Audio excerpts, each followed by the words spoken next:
Presentata la lista dei candidati alle elezioni comunali di Venezia per Fratelli d'Italia, 36 nomi provenienti dal mondo delle istituzioni e della società civile.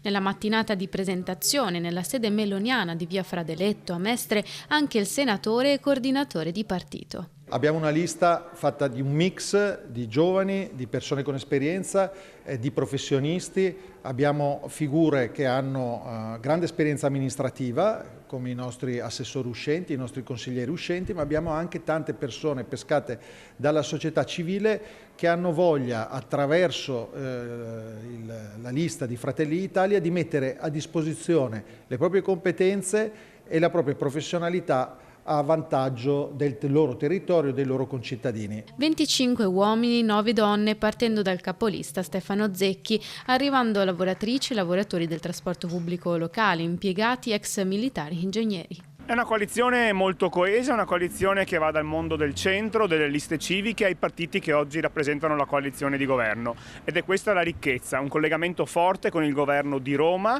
e quindi con il Parlamento e il governo nazionale, un collegamento fortissimo con la regione, col governatore Stefani e con la sua squadra. È un governatore ovviamente molto vicino anche a me come età, è un governatore che sarà sicuramente molto vicino a me anche in questa avventura da sindaco, e poi ovviamente la ricchezza sta nella società civile e nella capacità di parlare a tutti anche fuori dai partiti. L'auspicio è quello di mettere in condizione poi i veneziani e i mestrini di avere poi una classe dirigente a governare il comune, in consiglio comunale e in giunta all'altezza delle loro aspettative.